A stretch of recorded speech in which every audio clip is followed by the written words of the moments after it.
Hey guys, it's Jeff here, back at the basement project. Today we are talking about hardwood flooring. We are going to install a engineered hardwood floor. It's 3/4 inch thick and it's 5 inches wide. Engineered because, it's layers of plywood with a pre-finished stained and surface. It's oak, looks nice, pretty. There's a lot of challenges when you're gonna install a floor like this. We're gonna go through the entire installation process, but before you can start, you've gotta get the room ready. So whenever you're doing a floor, obviously the rule number one is preparation, preparation, preparation. Love using a sweeping compound, especially on new construction. It absolutely eats the dust. And so I like to sweep the perimeter, because at this point, I've just finished my sanding, my priming, painted my ceilings after doing all my touch-up repairs. So there's definitely drywall compound all around here. Even when you use a vacuum sander like we did in the video before this, you can check that out. We'll put the description in the video link. We're always using a sponge on inside and outside corners. It's always a trail of dust all around the perimeter of the room. We don't want to just vacuum that up because it kills your vacuum filter really quick. So if you use a sweeping compound, you can clean it up, put it in a bag, and get rid of it that way. Then when we're done, I can grab the vacuum. Broom clean may be good at the job site at the end of the day, but it's not good before flooring. Gotta vacuum.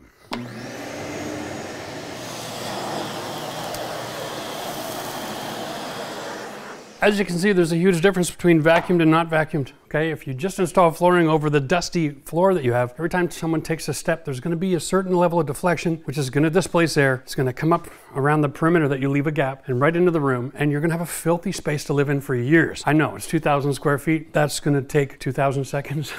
It's not that bad.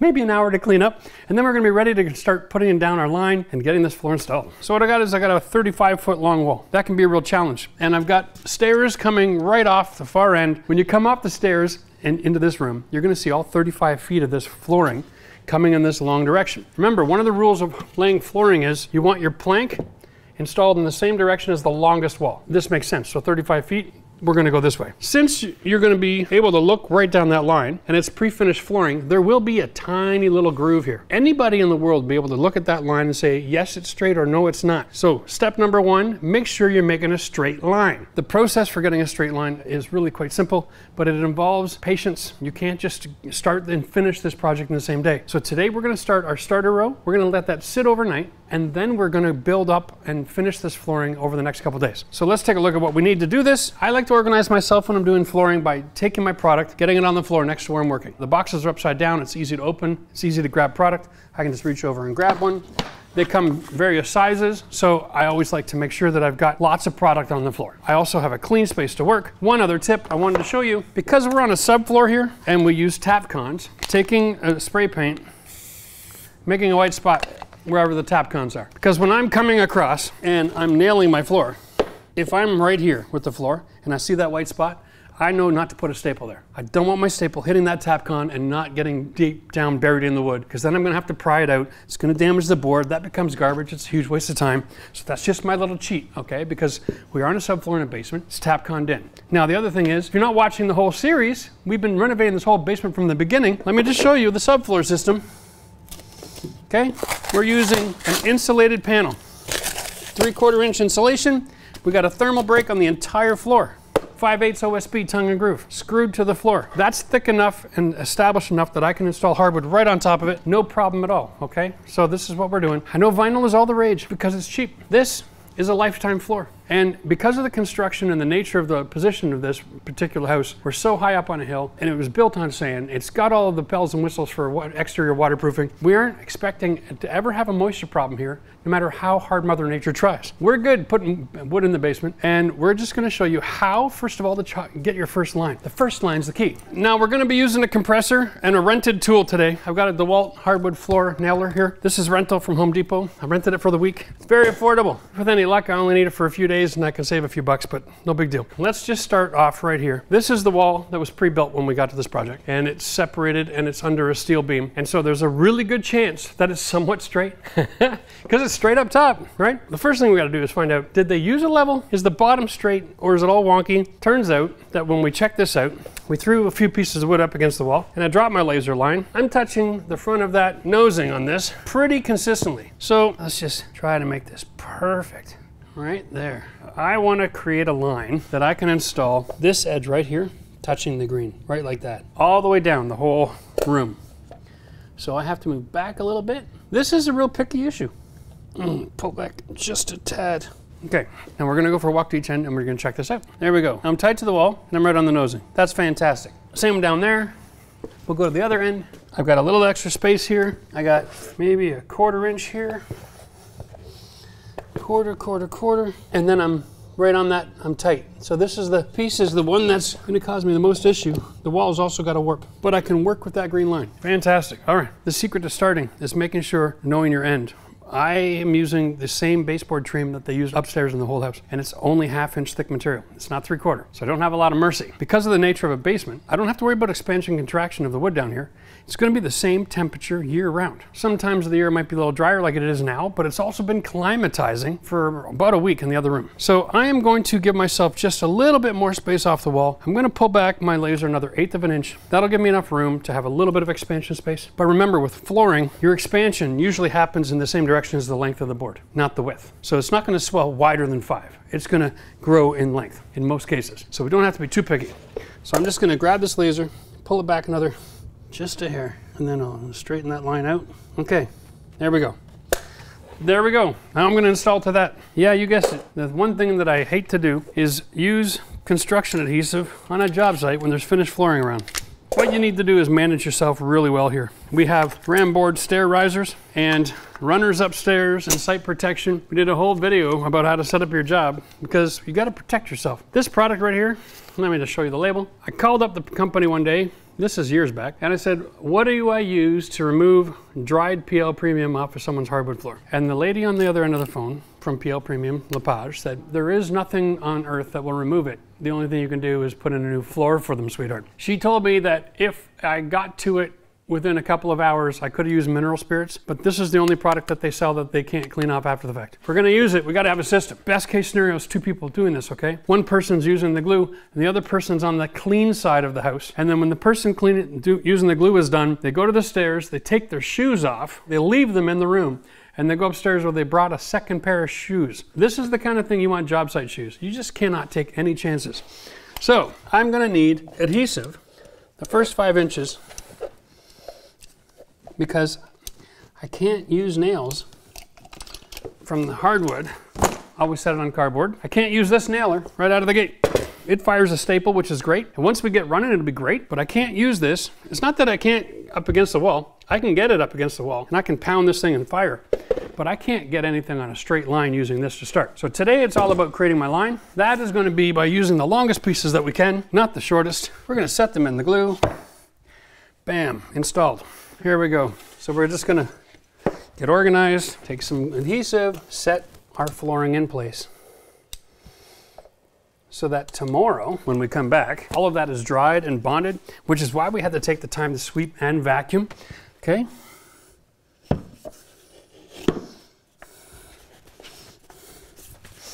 Now this particular mallet has got like a rubber top, so you can use it to pound things left and right, which is great.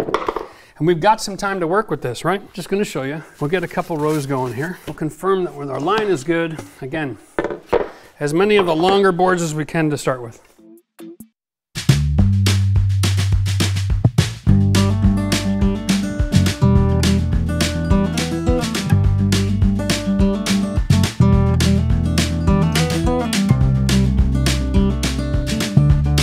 Got these 2 boards together. Okay, time for step 2.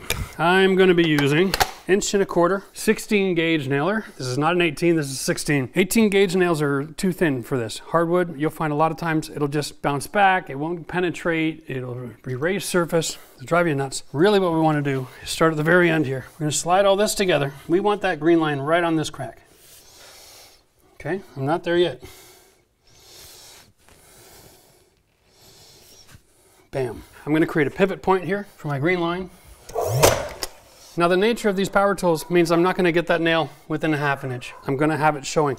So I want to make sure that I have it pushed down hard, great contact, straight up and down, nothing on an angle. I don't want the head to stick out after I'm done because I can always add a little wax putty to it to fix it afterwards. Now, here's my green spot, right? I move my wood till I'm right on that groove. And then we fire another nail. Okay, that's a dent. That can be filled. Perfect. Now I'm not over nailing because it is going to be in the surface of the room, but I got to make sure that that's perfect. Now that that's done, I can actually tap. And the funny thing about these hammers that come with these nailers, when it's on the ground and it makes contact, it always makes contact on an angle. So even if you're hitting an end of this wood that doesn't have a tongue, it's never really striking the surface of the wood. It's always hitting underneath. Okay, that's designed like that on purpose so you don't damage your wood during install. I can give it a little love tap, set it in the glue. Now I do have the ability to fire a nail down here, so I'm going to take that opportunity. But now I'm just going to work my way all the way up to the other end of this room, doing both rows together on that green line, and I'm not going to touch my laser. That's the key. As long as you don't touch the laser, we're good to go.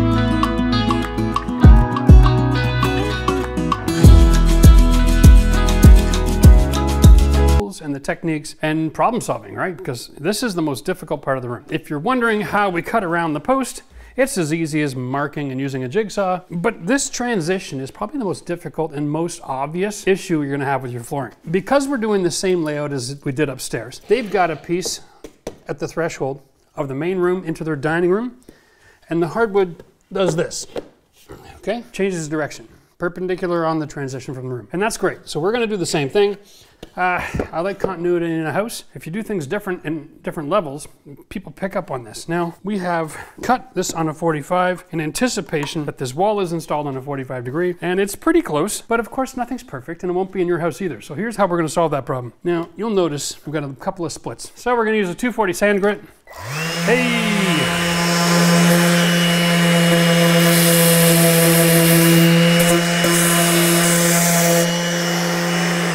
And that's it, and I'll tell you why. Because I'm gonna be butting this up against a groove finish, all right? And I'll give you an idea what that looks like. Here we go. Now, you can see a little split. That's from the sawtooth.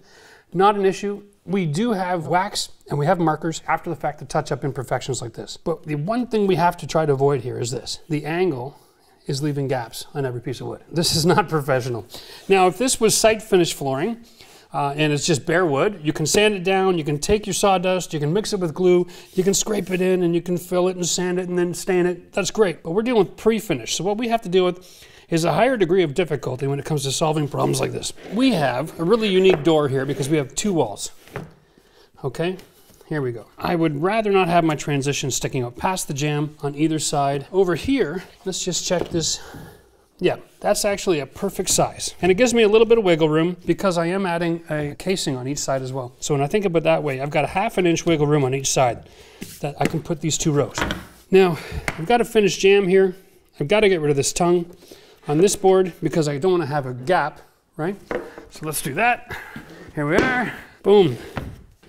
Okay, now this one I'm going to end up cutting that off as well. Because I'm a little bit weird, I'm probably going to notch out both sides of this and then slide it so that my wood goes inside the door, just because the door doesn't go all the way to the ground, and even in the closed position you can still see that gap. It's a nice touch. If you got a pocket door, take the time to make that notch and slide the fresh wood a good inch, inch and a half inside your pocket door hole. How do we figure out, Jeff, what the angle is going to be here? How do we make it perfect? So we're going to start with our wood right off the jamb. I'm going to put these two together and use it like a long slide ruler and put it off the side over the other. Now, because of the tongue, I'm about 1/4 of an inch, maybe closer to 1/8 exposed.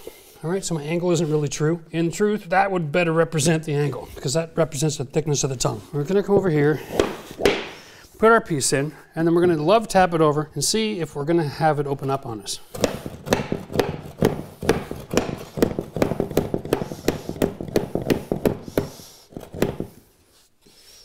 Yeah, you see me making contact here?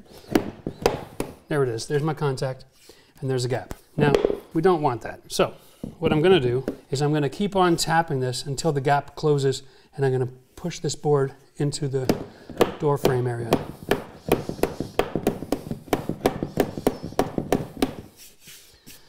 Still not quite there, but I'm making contact with the wall. What I'm gonna do is I'm gonna take a second board with the same cut, same angle, and I'm gonna use it to determine my resting space as soon as that gap disappears.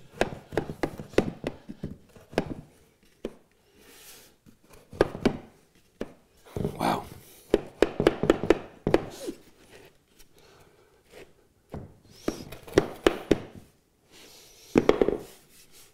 Well, there we go.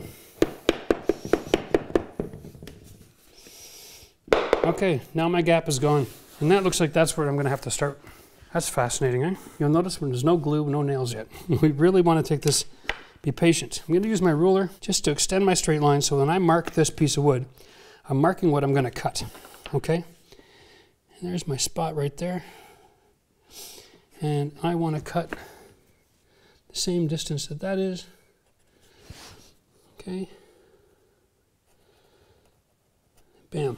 Now, here's the fun part. Because I'm on an angle, the same distance that I measured here, off, I have to then go over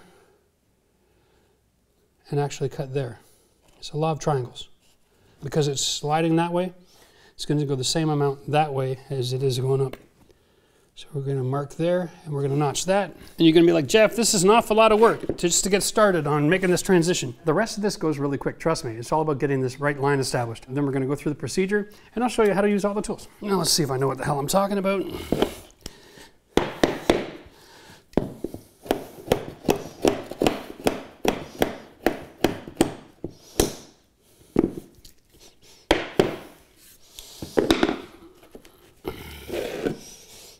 This is just a test again.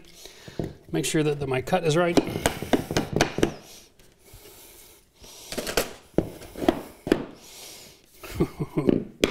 Yeah, I am really pleased with that. All right, so now it's time for installation. Now we got all of our materials. We can obliterate this and just get to work. One thing I want to do, I'm going to want glue. Because we are working with tongue and groove, and traditionally the boards come with tongues on two sides and grooves on two sides. Because I've got a flush cut here on the end, I don't have anything joining these two pieces of wood together. So what I have to rely on is adhesive. And we're going to be using PL Premium, just like we did when we started. This is the stuff that's dangerous and makes a hell of a mess of your house. We're going to put a bead on both. We just want to manage where the tip is because it does leak sometimes, all right? We're going to set that in the glue just so that both of these pieces of wood are going to be glued at that point of contact.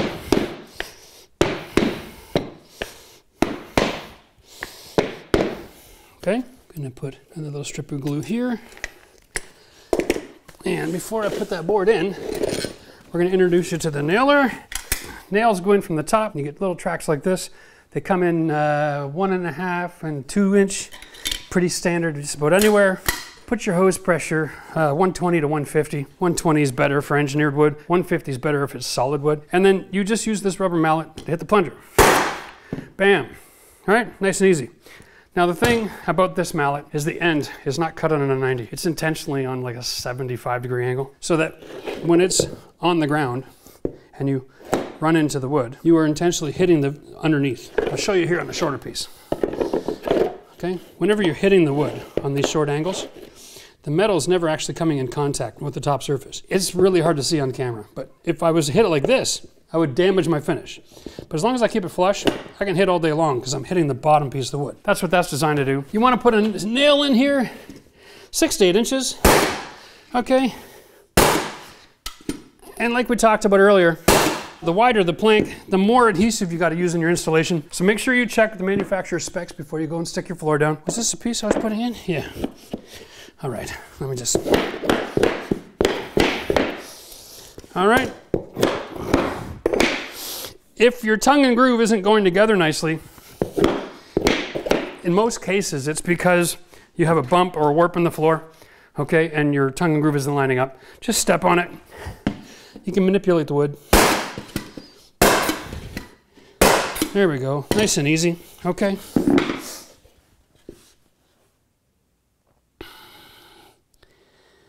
Oh, Jesus, Max. What? I don't think I had it in the right spot. All right, well, here we are. Daddy screwed up. I didn't put this all the way over, so I'm actually not lined up. And if I just cheat and pull this nice and flush, now my angle's messed up. We've already established my angle's way over here. So, all right, here's how you lift it up.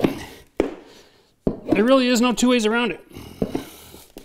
Staple goes in on a 45-degree angle. You got to pry that staple out. You want to be gentle with it because you won't want to damage any of the edges, okay? Now this piece of wood has got staples in it. It's garbage. It's okay if you hurt it.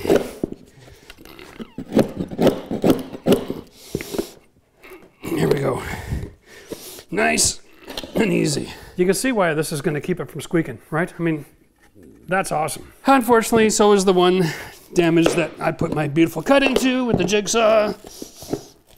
When you lift the front, it slides out on the same angle that the nails are put into.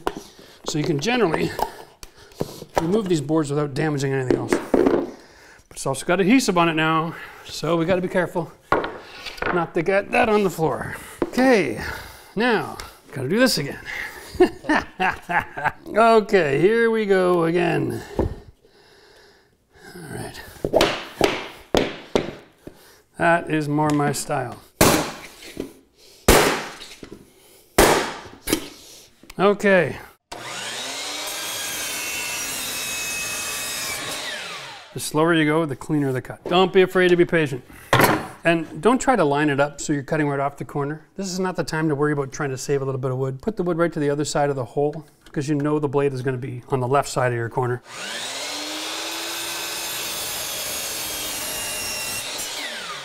It takes a lot of energy to cut wood like that because you're cutting through the plywood at the same time you're all the way through. So there we go, a little smoke. Haha. All right, we are good. I'm going to throw the next couple pieces in and then we're going to glue and nail down our transition. And I'm going to show you how to start the next room because that's the most important part of this whole project. Now, I need to re-glue here.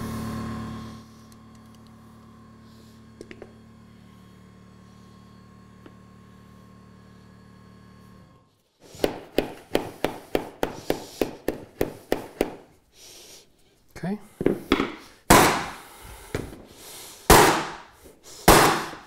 There we go.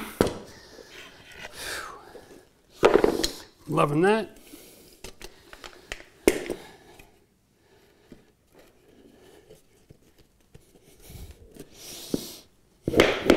So I'm gently tapping while I'm pulling, keeping that line nice and tight.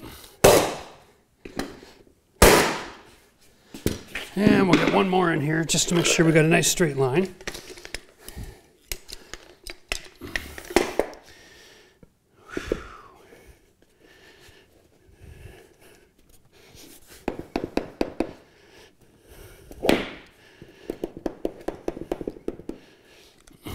Okay.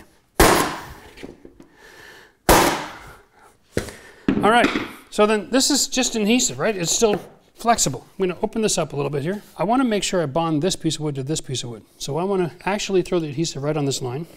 And I want to set this wood in just shy. Press towards this. It'll connect the bottom of those two boards without risking the adhesive squeezing up through the top. 16 gauge. We don't have a choice. I have tongue and groove here. This is holding everything down. Nothing's holding this down. So you're just checking to see, is it sitting in the glue flush? If it's a raised surface at all, you know, you could always throw another nail in it. But if it's not raised, then don't throw a nail in it. Just let the glue do the job. Son of a gun. Really? What the hell is going on with my nailer? I have a nail jam. That's exactly what's going on. All right, well, these things do happen. It's not the tool, it's not the nail, it's just life. Okay, the only thing you can do about this mess is take out the battery and get rid of the problem. And that's the one that's actually jammed there, eh? Look at that. Oh yeah. Come on, honey. Wow, that's really, there we go. Okay. Okay. One more time, honey, what do you say? I just don't know what to say. Did I do something wrong? I know what it is. It's okay. We're gonna be all right. Somebody reloaded the gun for me and they used 18 gauge nails instead of 16. This is a really good demonstration as to why you need to read your packages. That is really in there too. That really sucks. Here we go. Let's get these out of here. And that's why this is just not working with the 18s at all. 16 gauge nailer. So convenient. 16 gauge nails. Or a half an hour of fussing around with your tool and damaged flooring. Loving it. Okay, well here we are. Not gonna work, is it? With the darn. Yeah. There we go.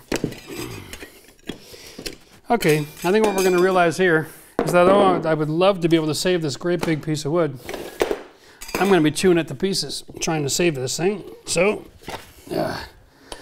out of the glue, off the floor, straight into the garbage and out of my house. Now we get to cut the tongue off of this one again. Patience, patience, patience. Don't want to kill anybody today. Some of you are going to comment, oh, this is great because this is the kind of stuff that happens to me and now I don't know what to do. That's just, okay, if it makes you feel better, then I'm glad it happened to me too. But trust me, this is frustrating. The rule of life is this though. When you want something done perfect, doesn't mean your goal is to make sure you don't make a mistake. Perfect is a result of making sure that if you're not happy with something, you go take it apart and you fix it. And you don't move forward until you're happy. Now, my 16 gauge still needs to be fixed. I don't know where the Allen keys are, but let's go back to our problem, which is this little hump here, using the 18 gauge nailer. Yep, still works. Okay. You don't have to have the 16 gauge nailer to do this job. If you only own an 18, you're okay. I just prefer the 16. I just find it a little bit tougher. Now, let's get this in here, measured and cut. I probably should get this cut a little bit closer first. I've got this nailed a little bit, established in glue. I've got this joint, putting weight on it, on the corner over here. That's my straight line. Now, when you're measuring, you can set the back corner of your wood on the groove, okay? That'll establish, you can't measure like this because you're leaving a gap. So put it on the groove. And I just gotta make a minor adjustment right here. Okay, and then I'm gonna come to here, same thing, put the groove on the edge. That'll actually be where it stops. And then I can come over here. A little bit of a jigsaw cut. So now I've got this piece. This is actually gonna go work. Perfect, I've cut it for this, and I'm gonna have to get it on the ground and kind of manipulate it nice and tight here, and then hammer that in.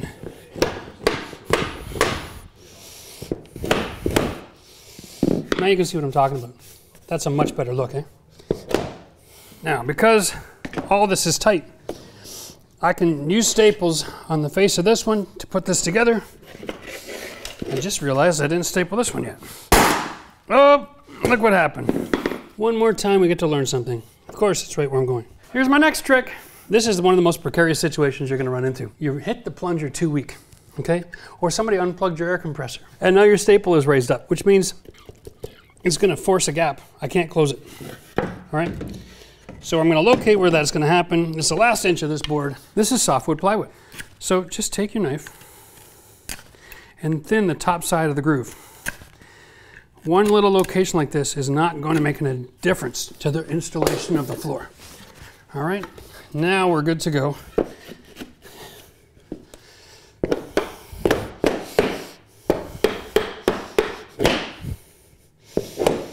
Okay, so busy, I better make sure I got nails.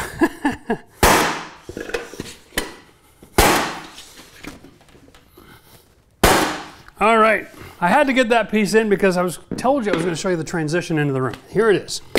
Yes, we're going to put a second piece all the way across. That won't be an issue. Here we go. Situations like this, because of the tongue groove. You want to start going into this room right here at the transition. I have a tongue on this wood. I have to start with the groove. I don't want to start in the middle because we nail through the tongue. We have to start right over here, and that's the first piece of flooring. Okay, and the same rule applies to having no gap. We're making sure we're perfectly square. This first board, I'm gonna, again, put an adhesive, some surface screws, just in a couple locations. And we're going to start from here going in that direction and finish the room. And then on the other side, I'll show you this later in the video, but we're gonna get a piece of spline, is what it's called. And anywhere that sells hardwood is going to have a tongue twice as wide as this that you can stick in a groove, and then you can go back to back, groove to groove. So what you do is you set up a point right here where you got tongues going in both directions, and you can do like we did when we started. Do a nail strip and glue strip right down the middle of the room, get your laser line out, make sure you stay square, measure off 3, 4, 5 if you need to. Let that sit overnight, and then the next day, poof, off you are to the races, okay? You can work in both different directions. No one will ever know. You can't tell that when the floor is finished. It's a great hack, works perfect every time, and if you set these corners in adhesive, so all you got is slip tongue, there's no nails here, set this in adhesive, all right, and nails on the outside, boom. A couple of surface nails to keep it from having a hump. You're good to go. And that's all you need to do to transition. And then you can do nicer work than most hardwood flooring installers out there, because a lot of them will cheat. They aren't gonna take time in a doorway to do this. They're gonna start on the long wall. They're gonna come by and they're gonna try to use putty or wax and goop to fill it all up, and it's gonna irritate you. So you can do a better job than almost every hardwood floor installed in North America by doing it the right way. All right, so here in the theater room, we're gonna make our transition into this room. Now, I talked earlier about why we were gonna start here and how we're gonna do it. Now I'm gonna show you. Here's your tongue and groove, all right? Here's your tongue and groove with a spline attached. Now it's tongue and tongue. My son aptly calls this the French kiss carpentry technique. I coined a phrase, I might as well give him credit for it. Here we go. And it's just a matter of buying these at the Home Depot. Just go to the flooring section where they're selling the hardwood. They usually have a bundle, and they've got little stickers wrapped on the end. I just chopped them off, and they sit inside this groove aggressively in most cases, all right? This is not gonna be an easy fit. Pretty sure these are designed for the manufacturing brand that they're selling. It's close enough I can hammer it in.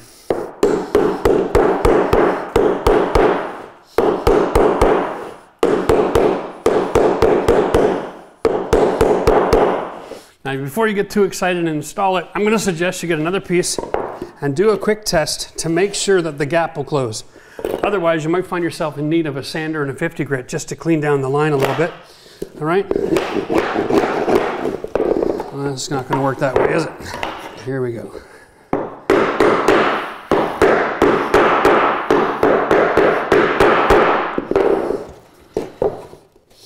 So you can see it actually is gonna close. All right, it looks like we're gonna have a bit of a fight on our hands getting that in. I have a trick for you. Because we're dealing with hardwood, it's gonna be a little bit of a pain. We're gonna just take the tip of our knife and we're gonna run the edge of that rectangle and trim off the corner, just to make sure that it sits in that other piece of wood a little bit easier. This takes a little minute to set up, and you might think, hey, that's a lot of work, what are you doing that for? You just set it in the glue, and you can, but you know, installing flooring like this is about precision, not speed, and just setting things in glue with brad nails can be a little bit lazy. Consider this, I'm gonna be doing 20 feet long into this room, right at the doorway, and if I don't have this go in really nice, and there's just a little bit of a gap opened up, it'll be the most obvious mistake we make on the entire floor. I'm gonna run just a little bit of an edge on the other side, just to avoid that damage from happening during the install. Once this is glued down, this is gonna be really hard to do, so best to get ahead of the curve. Let's see if that installs a little bit easier now. Oh yeah, oh yeah, that's gonna go just really good.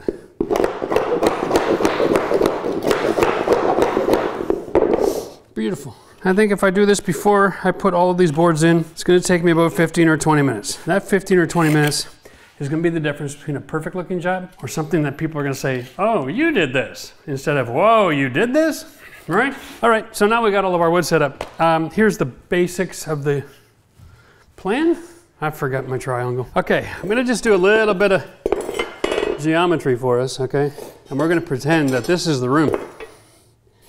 And in a perfect world, this side is parallel to this side. This wall here that comes on an angle where the door is parallel to this side. But the world isn't perfect. These three are exterior foundation poured walls. And I'll guarantee you they're not square. I'm not even gonna bother measuring. That's like saying if you jump up, you will come back down. It's the law of gravity. This is the law of construction. Poured concrete walls are never square. Just forget it, all right? What we have left is right here. This needs to be square. And that's it. As long as this is square, boom, square.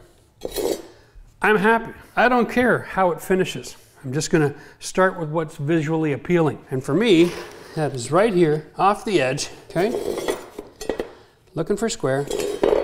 And I'm going to confirm that using a laser level. So I can manage that line for a long, long, long, long time. I'm going to come across here, make sure I got a green line on my tongue, all across the transition. And I'm going to run this tongue off of that line as well, so I can see it on the tongue. Simply pivoting over here until that green light is right on the tongue. That's where that's going. Today, I'm going to install that line all the way to the other end of the room. I'm going to embed it in adhesive.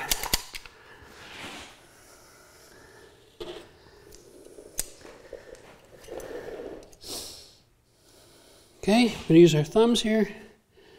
Adjust that. Double check for square. Perfect. Love it. And now, I'm going to surface nail.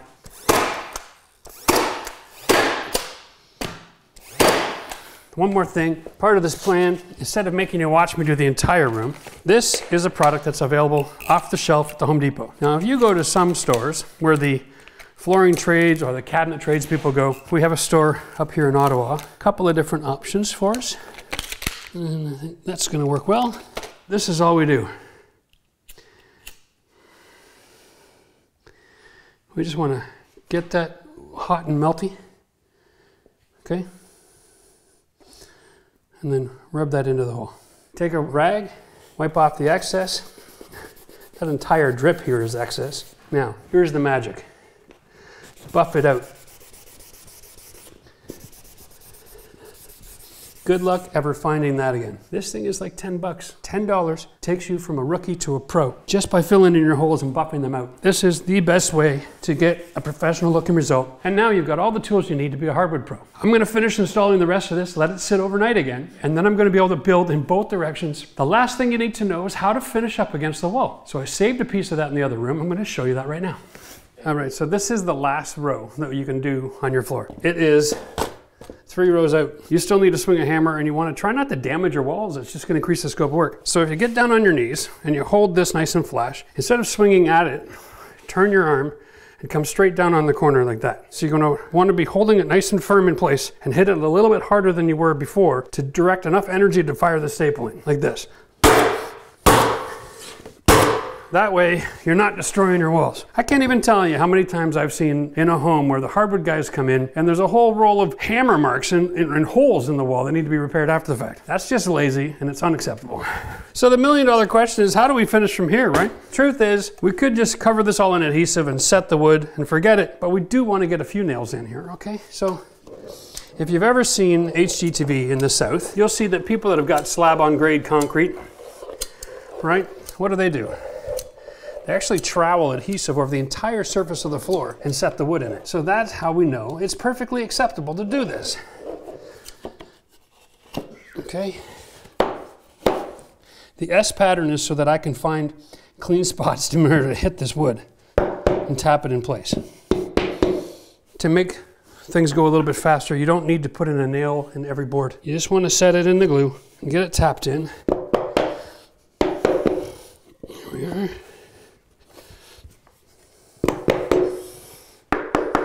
Here's another option here for you. You can't swing a hammer.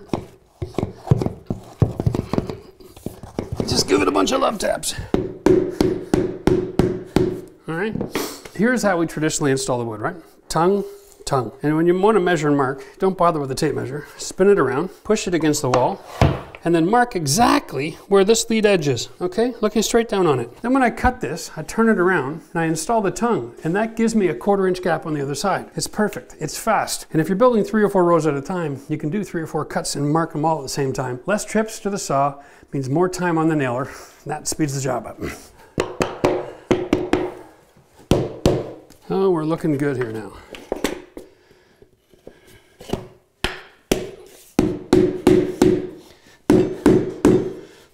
Now, unfortunately, most people in the professional trades that are out there doing the flooring, you're gonna see 2 or 3 different qualities of work here. Some guys will just fill the last 3 rows and then surface nail the last row. Some guys will fill the last couple rows and then glue and nail the last row. And some guys they're just gonna add the glue and just put in the wood and not surface nail anything. A lot of it has to do with what kind of finish you have. In a pre-finished wood like this that's not shiny and not glossy, it's more rustic, surface nails are perfectly acceptable. If you've got a wood that has a perfectly glass-like appearance, surface nails are really hard to cover up. So consider that and consider your baseboard options. In this house, we're using a 1/2-inch baseboard, so there's almost no mercy.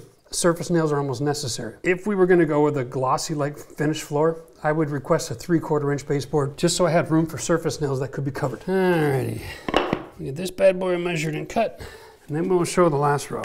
Now we're gonna just do the last row. And this is, we get a lot of requests for this. I think I've done flooring installs before, never showed anybody. Here we go, no measuring required, okay? Just go like this, make a mark on the floor. Turn it around, because this is the piece of wood that's gonna go here. And if you wanna know how thick it should be, you just put it against the wall, okay? And then you mark the surface. And then the same with the other side. Now, see this? Wait a minute, Jeff, that doesn't work. You got the wrong measurement, right? Exactly. You're supposed to measure here, in case your wall isn't straight. Measure here, and then measure here, standing up. Now we have the right cut at the right location. So when I've cut off this tongue, got it perfect. I'm going to show you the wrong way and then the right way, okay? Because it'll help you out, and I'll explain it by doing it wrong first, and then you'll understand the reason why. So here we go. We've got 2 dots on the board. I'm just going to connect the dots with another piece of wood. There's no sense using the fence, because that would require all your cuts to be exactly the same. And remember the rule, they don't make walls square, so don't even bother wasting your time checking. Now, in this particular case, let's see if this is working. This particular saw, the blade comes towards you. It's like a chop saw, and then it's spinning in the same direction, but it's throwing things at your face as it cuts, all right? So be smart. Here we go.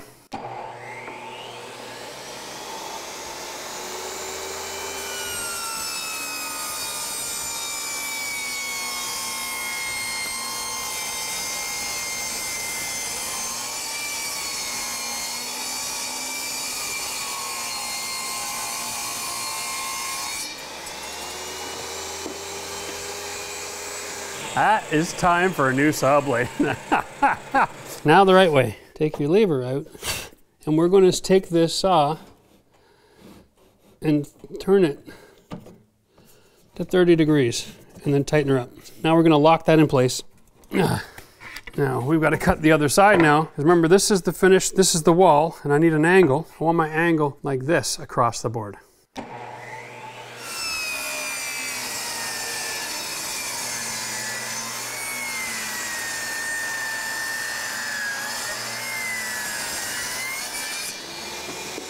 That's the last one of those cuts we do today. Now, when I'm making my measurement up against the wall, I'm also taking off a 1/4 inch, which is perfect because I have 1/2-inch baseboard. And I know the wall is relatively straight. I'm trying to give you a tip here because as a homeowner, if you've never done this before, a lot of people have a tendency to try to do what I would call exact finish carpentry on everything they do, even drywall. So they'll cut and measure everything perfect. But look at this.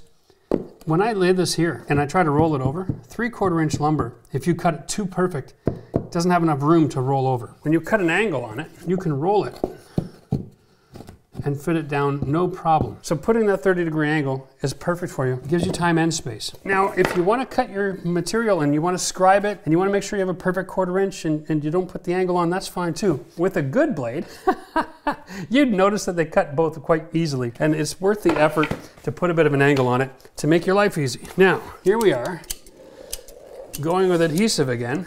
And remember, really want to make sure everything's pulled nice and tight here.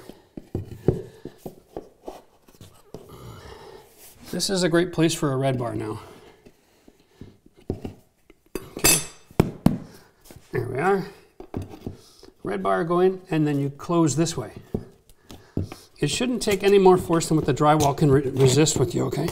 Couple of options. Surface nails. All right. Or you can just take shims. Let's start with something with a little bit of meat. There we go. And you can just compress that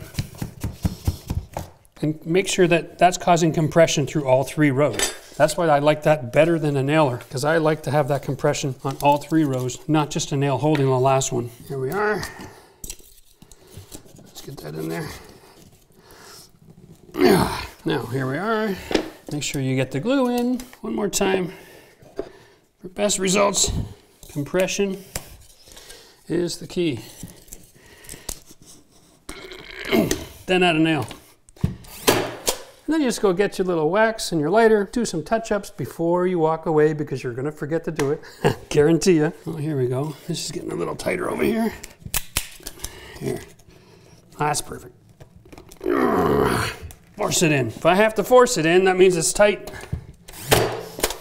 All right, so when you're doing a rip, we've got 3 different pieces of wood. Here's my system. I'm gonna measure, instead of to the surface, I'm gonna measure to the edge of the tongue. I measure from here to the edge of the tongue. That gives me a little more space to maneuver. I'll throw it on the wall. Now here's the joint.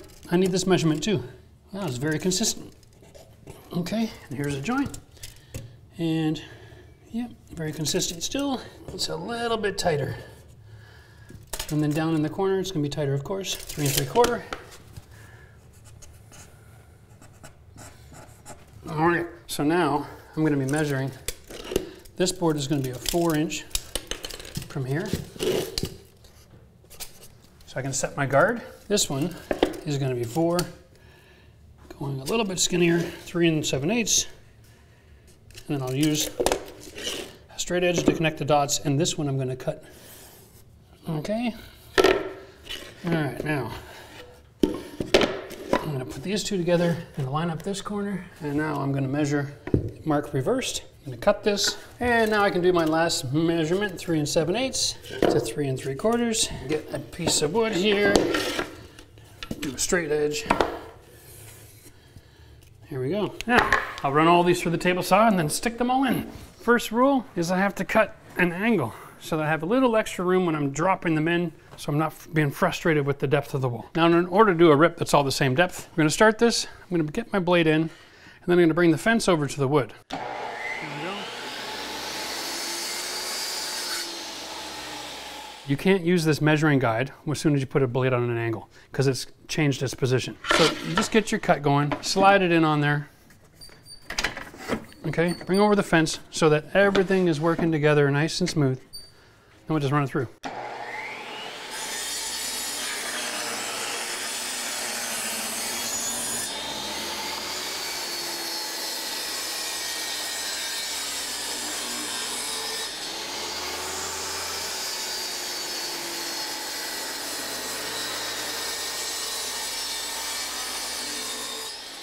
Now, for best results, only put the adhesive for this piece of wood at a time so that you don't have excess, you don't get it transferred on your other tools.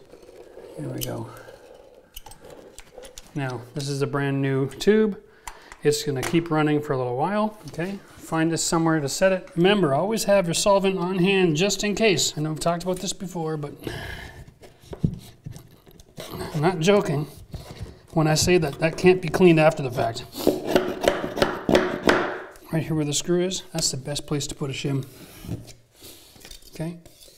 If you need to get a little bit more tension on your board, having a problem with some of that residual glue in there from before. All right. Okay? Whatever it takes to make that perfect, you gotta do it. Unfortunately, this is the next day and there's a bit of adhesive from this row that was sneaking underneath the tongue and groove. So I really had to force it in there. Holy cow. A couple of surface nails to help. Let's take a look at this. There's all the goo that oozed out after the fact. I'm not joking about being very careful with managing this stuff. Here we go. And that'll do that again. Here we are. Okay. It's not under tension, we can just throw nails only. Okay, last piece. This entire floor is done. Man, that is a good feeling. And I did not cut that properly. Now, because of the inside corner, I didn't take a little bit of off on this edge. So I'm gonna come out of here and inspect. Whew, I hadn't set it in the glue yet. Make one quick adjustment.